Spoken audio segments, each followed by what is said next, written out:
नमस्कार और the deep dive में आपका स्वागत है।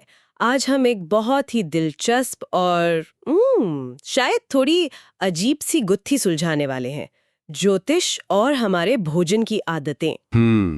क्या कभी सोचा है कि देर रात को कुछ मीठा खाने की जो इच्छा होती है या किसी खास मसालेदार चीज के लिए तरसना, ये सिर्फ एक आदत ना होकर हमारे ग्रहों का कोई सीक्रेट कोड हो सकता है? हाँ, मतलब ये एक ऐसा सवाल है ना जो हमारी रोजमर्रा की जिंदगी को सीधे ब्रह्मांड से जोड़ देता है।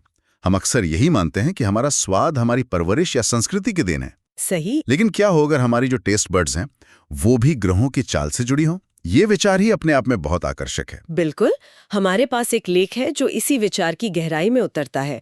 इसका कहना है कि ज्योतिष में हर ग्रह का अपना एक पसंदीदा स्वाद होता है और हम जो खाना चुनते हैं वो अनजाने में हमारी कुंडली के ग्रहों के प्रभाव को दिखा सकता है। अच्छा। तो आज हमारा मिशन है इस कोड को क्रैक करना, ये समझना कि ये कनेक्शन कैसे काम करता है और क्या हम वाकई अपने ग्रहों को संतुलित करने के लिए अपनी प्लेट का इस्तेमाल कर सकते हैं। तो चलिए इसमें थोड़ा और गहरा उतरते हैं। तो शुरुआत कहाँ से करें? जाहिर है सौर मंडल के केंद्र से, सूर्य से। हाँ, और यहीं पर मुझे पहला सरप्राइज मिला। मुझे लगा था सूर्य यानी राजा तो उसे कुछ शाही, हाँ, कुछ बहुत ही लजीज खाना पसंद होगा ना। बिल्कुल। लेकिन ये लेख कहता है कि सूर्य को तीखे और मजबूत स्वाद पसंद है। अदरक, दालचीनी, मिर्च, सरसों के बीज जैसे गरम मसाले, यहाँ तक कि संतरे और अंगूर जैसे खट्टे फल भी। मतलब वो चीजें जो शरीर में गर्मी पैदा करें। देखिए, दिलचस्प बात यह है कि ये सूर्य के मूल स्वभाव से पूरी तरह मेल खाता है। सूर्य अग्नि का प्रतीक है, ऊर्जा, प्रकाश और नेतृत्व। सही। तीखा स्वाद शरीर की पाचन अग्नि मतलब जठराग्नि को बढ़ाता है।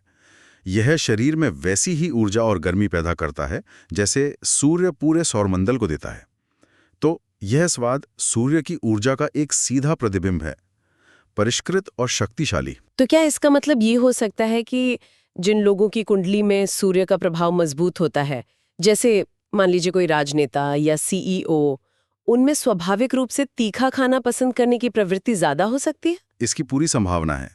यह लेख यही सुझाव देता है कि हमारी पसंद हमारे भीतर की प्रमुख ऊर्जा को दर्शाती है। अब सूर्य की ये तेज गर्मी के बाद बात करते हैं उसके बिल्कुल विपरीत, शांत और ठंडे ग्रह की। चंद्रमा। चंद्रमा, ये मुझे ज्यादा रिलेटेबल लगा। चंद्रमा को नमकीन और डेयरी उत्पादों के मीठे भारी स्वाद पसंद है। दूध, क्रीम, स्टार्च वाली चीजें जैसे आलू और शकरकंद, सूप। मूल रूप से सारा कंफर्ट फूड इसी श्रेणी में आता है। ये तो मुझे समझ आता है। तनाव में अक्सर कुछ ऐसा ही खाने का मन करता है जो सुकून दे। और यही इसका मूल सार है। चंद्रमा जो है वो मन, भावनाओं और पोषण का कारक है। ये खाद्य पदार्थ सिर्फ पेट नहीं भरते, वे भावनात्मक स्थिरता देते हैं। सुरक्षित महसूस कराते हैं। बिल्कुल। लेकिन आपने एक स्वाद का जिक्र किया, नमकीन। क्या कभी सोचा है कि नमक का भावनाओं से क्या लेना देना हो सकता है? सच कहूं तो नहीं। मीठा और डेयरी तो ठीक है, समझ आता है। लेकिन नमक का क्या कनेक्शन है? चंद्रमा जल तत्व का स्वामी है और हमारे शरीर के सारे तरल पदार्थ, आंसू से लेकर खून तक, सब नमकीन होते हैं। अच्छा। नमक जीवन और नमी को बनाए रखता है। इसलिए चंद्रमा का नमकीन स्वाद के प्रति झुकाव जीवन को बनाए रखने वाली, पोषण देने वाली ऊर्जा से जुड़ा है। और एक और बात, चंद्रमा को नरम खाद्य पदार्थ पसंद है जिन्हें ज्यादा चबाना नहीं पड़ता, जो उसके कोमल स्वभाव को दिखाता है। तो अगर चंद्रमा की ऊर्जा इतनी शांत और पोषण देने वाली है तो इसका ठीक उल्टा क्या होगा? जाहिर है योद्धा ग्रह मंगल। मंगल? मुझे लगता है यहाँ स्वाद बहुत तीव्र होने वाला है। बिल्कुल, मंगल की ऊर्जा तीव्र है, आक्रामक है और उग्र है। हाँ, और उसकी पसंद की सूची भी वैसी ही है। खट्टे, कड़वे और तीखे स्वाद। किण्वित मतलब फर्मेंटेड खाद्य पदार्थ, प्याज, लहसुन, सरसों और अचार जैसी चीजें। लेकिन इस लेख में एक चेतावनी भी है जिसने मुझे थोड़ा उलझा दिया। इसमें लिखा है कि रेड मीट और शराब मंगल की ऊर्जा को बढ़ाते हैं, लेकिन वे तामसिक होते हैं और उनसे बचना चाहिए। ये तो एक तरह का विरोधाभास नहीं है? नहीं, ये एक बहुत ही महत्वपूर्ण सवाल है। ये सिर्फ ऊर्जा बढ़ाने के बारे में नहीं है। सवाल ये है कि वो ऊर्जा किस तरह की है। अच्छा। मंगल की ऊर्जा आग की तरह है। आप इससे खाना भी बना सकते हैं और अपना घर भी जला सकते हैं। प्याज, लहसुन जैसे खाद्य पदार्थ शरीर में गर्मी और लड़ने की क्षमता बढ़ाते हैं, जो जरूरी है। लेकिन तामसिक भोजन, जैसा कि आयुर्वेद में बताया गया है, वो आपको सुस्त कर देता है, राइट? एग्जैक्टली। वो शरीर और मन में भारीपन, सुस्ती और जड़ता लाता है। ये ऊर्जा को बढ़ाता तो है, लेकिन एक विनाशकारी, अनियंत्रित तरीके से। इसलिए स्रोत कहता है कि मंगल की ऊर्जा को रचनात्मक रूप से इस्तेमाल करने के लिए उत्तेजक खाद्य पदार्थ ठीक हैं, पर तामसिक भोजन से संतुलन बिगड़ सकता है। अच्छा, तो ये कच्ची शक्ति और सचेत शक्ति के बीच का अंतर है।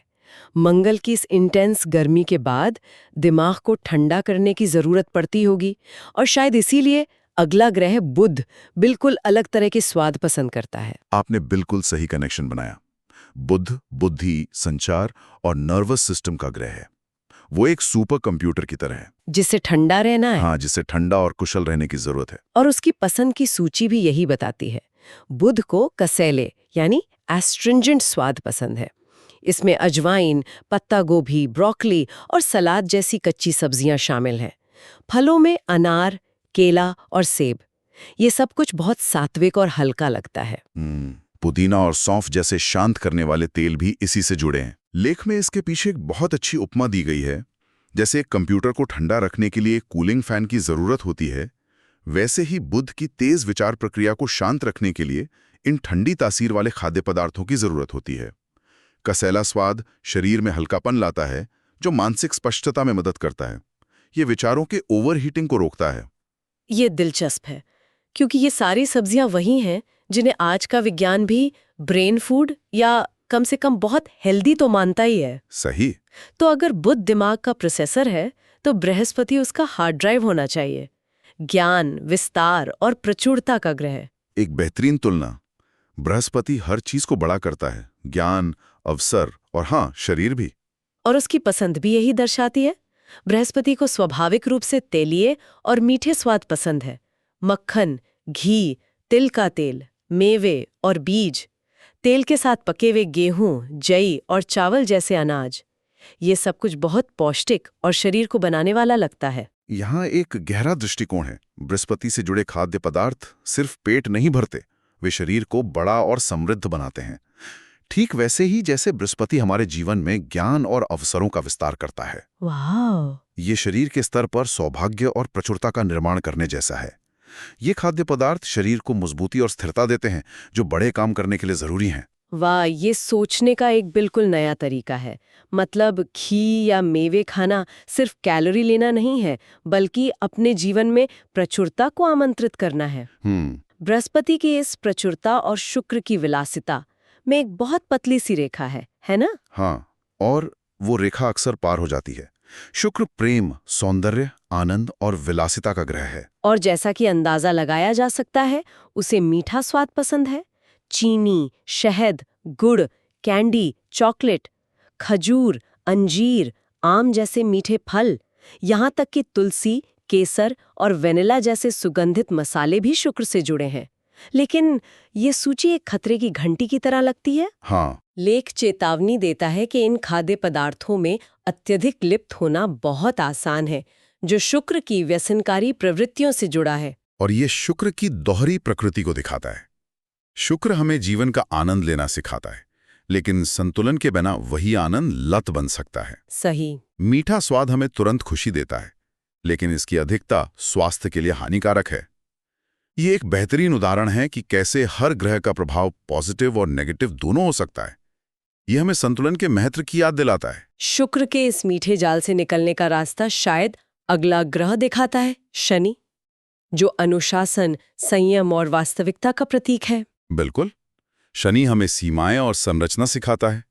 वो हमें बताता है कि हर चीज की एक कीमत होती है। और उसका स्वाद भी यही कहानी कहता है। शनि कड़वे और कसैले स्वाद की ओर झुका है। ईमानदारी से कहूं तो ये सुनने में बिल्कुल भी मजेदार नहीं लगता। नहीं लगता। डार्क चॉकलेट, ये सब तो सजा जैसे लगते हैं। लेख में ये भी लिखा है कि शनि प्रधान लोग अक्सर हल्का और कम खाते हैं और उपवास भी कर सकते हैं। ये सजा नहीं, शुद्धि है। शनि जो है वो दीर्घकालिक लाभ के लिए अल्पकालिक सुख का त्याग करने का ग्रह है। कड़वे स्वाद शरीर को शुद्ध करते हैं, वे लिवर से विषाक्त पदार्थों को निकालते हैं। कसैले स्वाद शरीर में अतिरिक्त नमी को सुखाते हैं। ये विलासिता से दूर सादगी और शुद्धि पर जोर देता है। शनि का रास्ता कठिन लग सकता है, लेकिन ये मजबूती और सहनशक्ति की ओर ले जाता है। तो हमने हर ग्रह के स्वाद को अलग अलग देखा, लेकिन क्या कोई ऐसा सिस्टम है जो इन सभी को एक साथ जोड़ता हो? मतलब ये सब सिर्फ ज्योतिषीय मान्यता है या इसके पीछे कोई पारंपरिक विज्ञान भी है? ये एक बहुत अच्छा सवाल है, क्योंकि ये लेख ज्योतिष को भारत के प्राचीन चिकित्सा विज्ञान आयुर्वेद से जोड़ता है। आयुर्वेद में 6 प्राथमिक स्वाद होते हैं, जिन्हें रस कहा जाता है। 6 रस? हाँ, और एक संतुलित स्वस्थ भोजन के लिए इन सभी का आपकी थाली में होना जरूरी माना जाता है। यह सिर्फ स्वाद के बारे में नहीं, बल्कि शरीर पर उनके प्रभाव के बारे में है। ठीक है, तो ये 6 स्वाद कौन कौन से हैं? पहला है मीठा, स्वीट, जो पृथ्वी और जल तत्वों से बनता है। यह शरीर को पोषण देता है, मजबूत बनाता है, जैसे चीनी या गेहूं। दूसरा है खट्टा, सावर, जो पृथ्वी और अग्नि तत्वों से बनता है। ये पाचन में मदद करता है, जैसे नींबू। तीसरा है नमकीन, सॉल्ट, जो जल और अग्नि से बनता है। यह स्वाद बढ़ाता है और शरीर में नमी बनाए रखता है। ठीक है, मीठा, खट्टा, नमकीन, ये तो बहुत आम है। बाकी 3 क्या है? चौथा है तीखा, पंजेंट, जो अग्नि और वायु से बनता है। यह मेटाबॉलिज्म को बढ़ाता है और शरीर को गर्म करता है, जैसे मिर्च या अदरक। पांचवा है कड़वा, बिटर, जो वायु और आकाश यानी ईथर से बनता है। अच्छा। हम अक्सर इससे बचते हैं, लेकिन यह सबसे ज्यादा शुद्ध करने वाला स्वाद है। ये शरीर से विषाक्त पदार्थों को निकालता है, जैसे करेला या नीम। और आखिरी वाला कसेला। ईमानदारी से कहूं तो कसेला और कड़वा, इनमें क्या खास फर्क है? दोनों ही बहुत मजेदार नहीं लगते। उनका प्रभाव अलग होता है। कड़वा स्वाद अंदर से सफाई करता है। कसेला, जो वायु और पृथ्वी से बनता है, वो शरीर के ऊतकों, टिश्यूज को कसता है और सूखा पर लाता है। अच्छा, जैसे अनार खाने पर होता है? बिल्कुल। जब आप अनार खाते हैं तो मुंह में जो सूखापन महसूस होता है, वो कसेलापन है।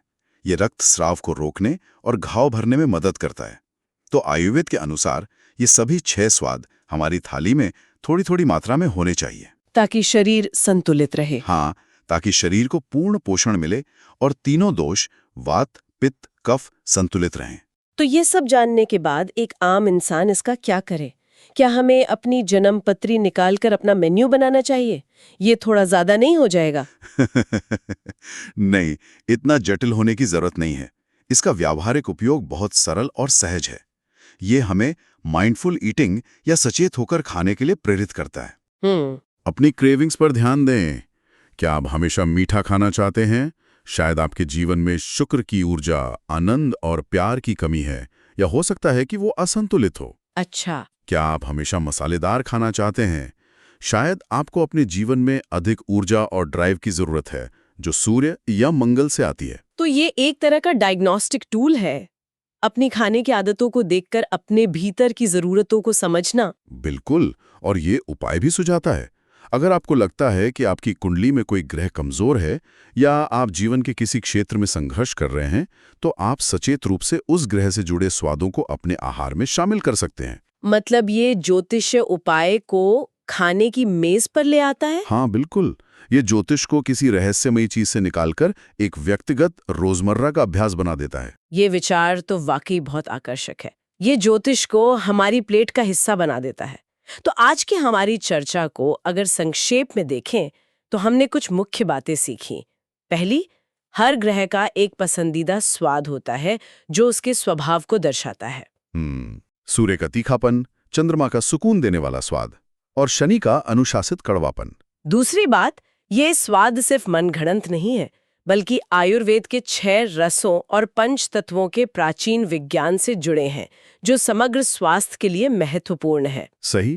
और तीसरी और सबसे महत्वपूर्ण बात, ये ज्ञान हमें एक शक्तिशाली उपकरण देता है। हम अपनी खाने की आदतों को समझकर अपने भीतर की ऊर्जाओं के बारे में जान सकते हैं और अपने आहार में सचेत बदलाव करके अपने जीवन में संतुलन लाने की कोशिश कर सकते हैं। बिल्कुल, ये अपने शरीर के संकेतों को सुनने और अपनी सहज इच्छाओं के पीछे के गहरे अर्थ को समझने जैसा है। सही कहा। और ये हमें एक अंतिम विचारोत्तेजक प्रश्न पर छोड़ जाता है। इस स्रोत ने भोजन को ग्रहों से जोड़ा है। ये सोचने पर मजबूर करता है कि अगर हमारी ये भोजन की इच्छाएं इन ब्रह्मांडीय ऊर्जाओं से इतनी गहराई से प्रभावित होती हैं, तो हमारे दैनिक जीवन के और कौन से छोटे छोटे अचेतन विकल्प हैं? जैसे हम किस तरह का संगीत सुनते हैं, हाँ, या कौन से रंग पहनते हैं, या किन लोगों की तरफ आकर्षित होते हैं, जो शायद इन्हीं शक्तियों द्वारा निर्देशित हो रहे हैं और हमें इसका एहसास तक नहीं है।